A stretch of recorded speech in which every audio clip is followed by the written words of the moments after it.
I think you're a Tommy Pinko faggot, Bob. 7.5 minutes after the hour of 10 o'clock. Welcome back. Third, final hour for this Thursday night, April 23rd, 1987. I'm going to totally shift gears on you. If you haven't caught on, I'm in a very serious mood tonight and really just totally and completely intolerable of frivolity. And the thing I want to talk to you about right now, I'm as deadly serious about as I am over AIDS. And it has nothing to do with AIDS. A week ago, the Federal Communications Commission came out with a shotgun type of directive talking about indecent language on the radio without bothering to say what was indecent. In essence, they said, well, we'll know it when we hear it. Last Friday night, I came on and did about 20-25 minutes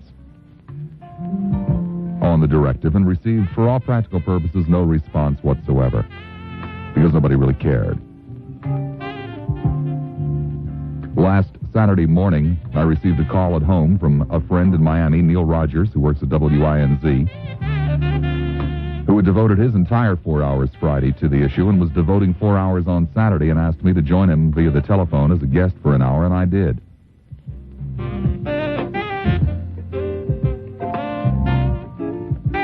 I heard from Neil again tonight.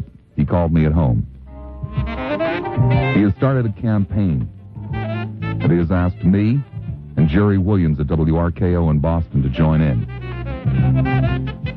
Jerry has agreed, and I agreed. I know in my heart that it's probably going to fail. I'll tell you that right here and right now. I know in my heart that from my end, it is probably going to fail. But the campaign is this. We're going to give out petitions to the FCC, requesting that they rescind this inane, ridiculous order, or directive as the case may be. And during the course of this hour, I will give you an address and ask you to send in a self-addressed stamped envelope. You will receive by return mail a petition that has room for 25 signatures. I do not have the petition in front of me, so I cannot read it to you, but in essence what it says is, please reconsider your April 1987 directive on so-called indecent language on the radio. Within the next day or two, I will have the petitions in my hand and will read the exact language to you, but that is in essence what it says. I'd like you to consider something. There were 69 complaints received by the Federal Communications Commission concerning Howard Stern. 69.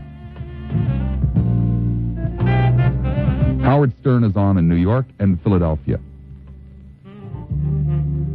He has an audience in the millions. And 69 people wrote to the Federal Communications Commission to complain.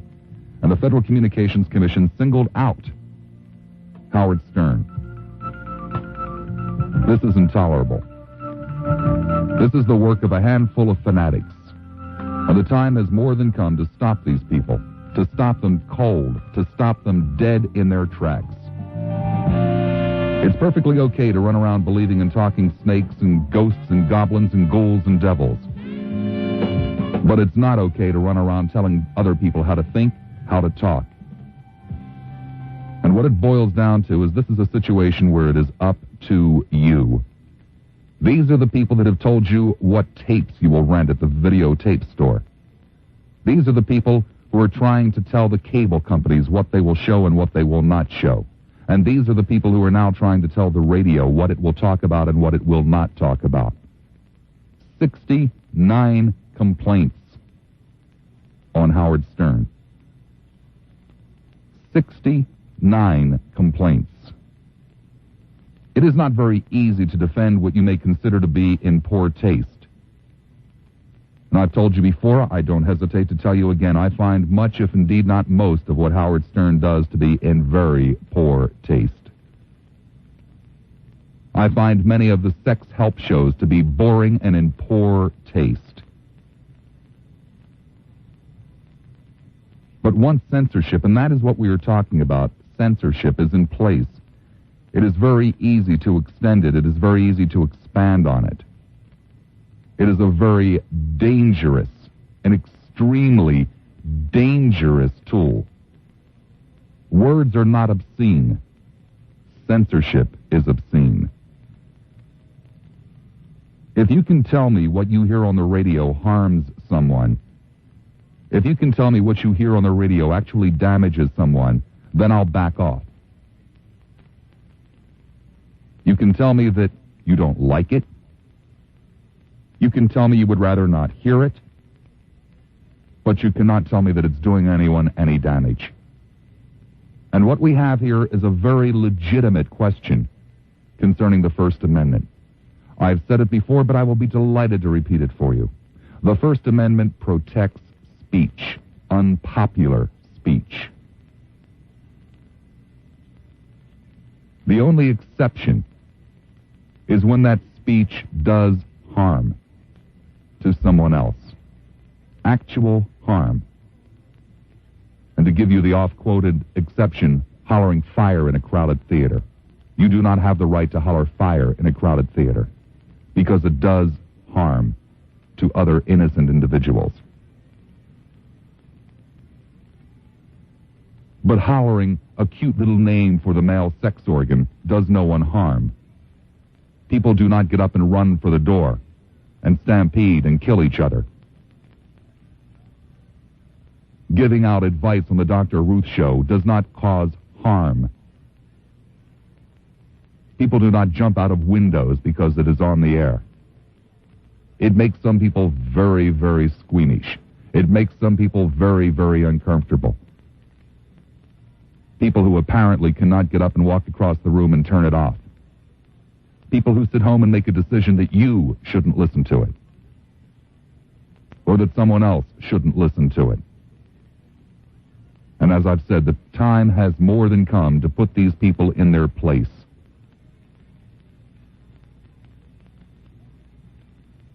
If speech harms no one, then it is protected under the First Amendment. That's what the First Amendment is all about. I don't know how often I have people call up the show and say, Bob, I don't know what we can do. Tell us what we can do. Well, this is what you can do. You can put your foot down and say, hell no. I will not have the broadcast industry regulated by a bunch of prim fools.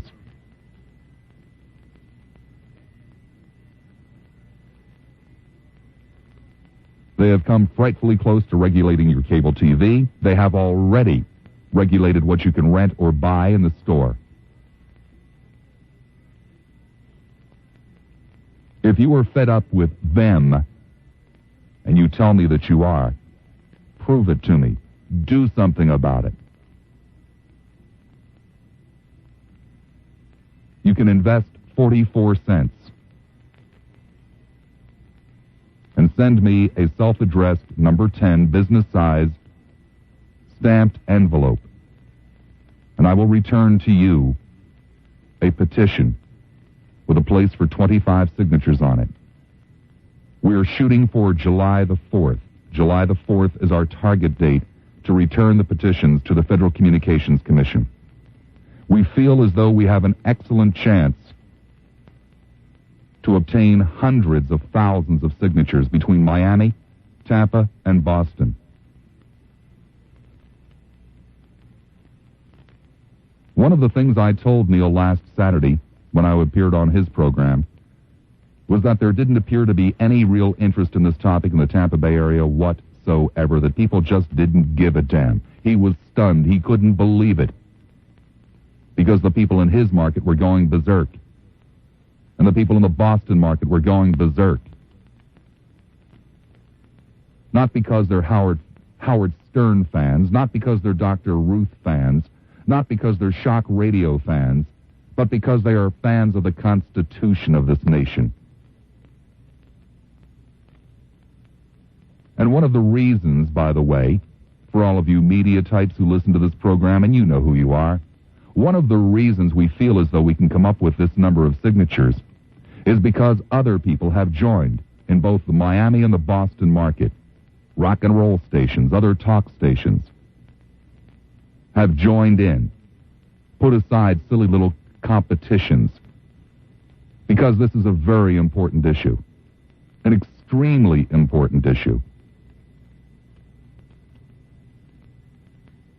And I know that there are an awful lot of people in both the television and the radio industry in this town that listen to this program.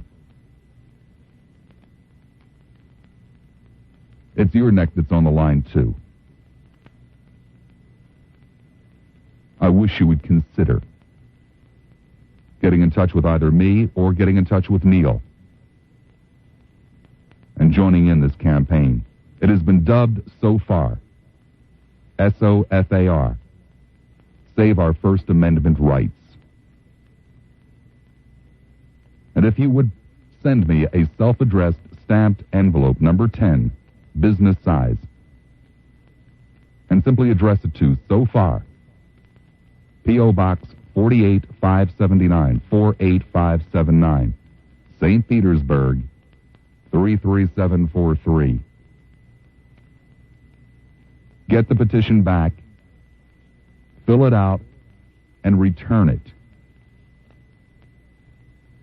And if we can dump a couple of 100,000 or 300 or 400,000 signatures from all up and down the east coast of this country on the FCC's doorstep on July the 4th, it just might have an effect. I mean, after all of 69 letters, 69 letters from the city of Philadelphia to the Federal Communications Commission could cause this much ruckus. Just imagine what 3 or 4 or 500,000 signatures could do. Just imagine. Yeah, I know the airwaves belong to the public. I'm very well aware of that. Much more aware of it than you are. But those airwaves belong to everybody, not just to Mr. and Mrs. Prude. They belong to everyone. And I'm getting just a little bit sick and tired of Mr. and Mrs. Prude telling me what I'm going to watch and now trying to tell me what I'm going to listen to. And I hear from you constantly on this program that you're just a little bit fed up with Mr. and Mrs. Prude, too. Well, no one is being forced to listen to Howard Stern. Nobody's being forced to listen to Dr. Ruth. Nobody's being forced to listen to the Grease Man. Nobody is being forced to listen to Moby. So why should you be forced to listen to Pap? Because that's what these people want you to listen to. Pap. I also know the arguments about the children, too.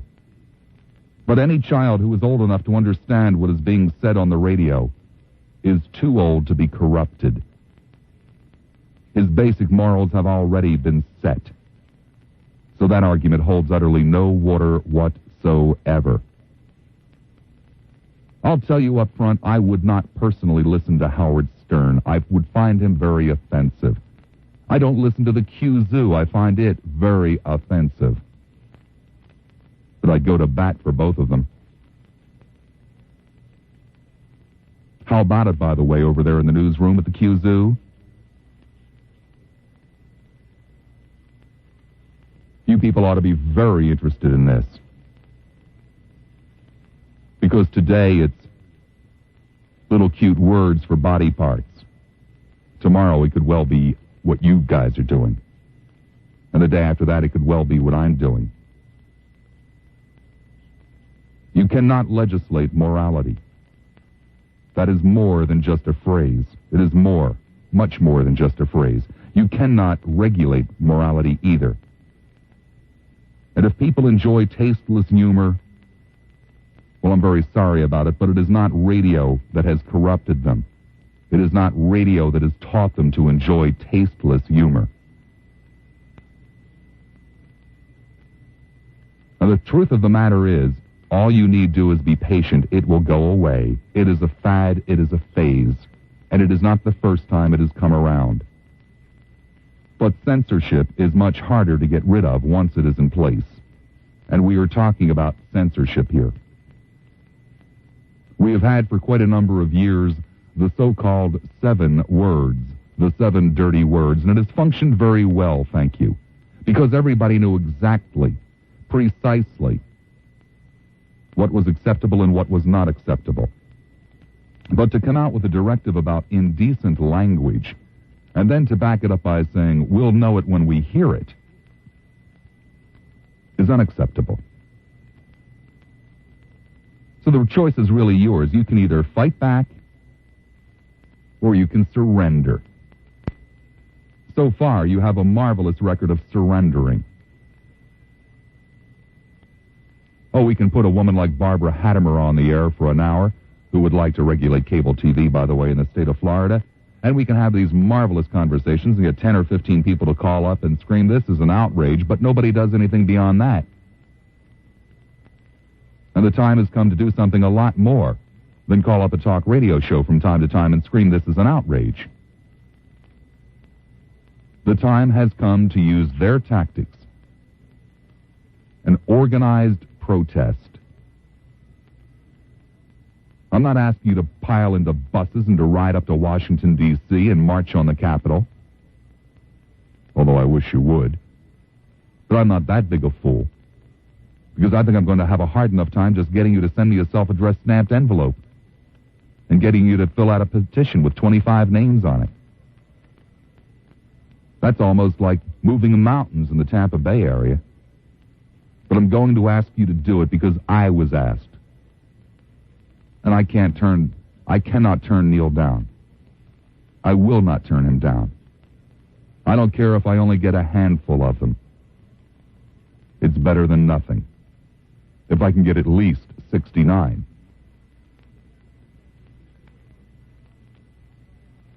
Will you do it? Will you get off your damn duff and do it? SOFAR, S-O-F-A-R. P.O. Box 48579, 48579, St. Petersburg, 33743. It's 25 minutes after the hour of 10 o'clock. I would appreciate very much hearing your comments on this.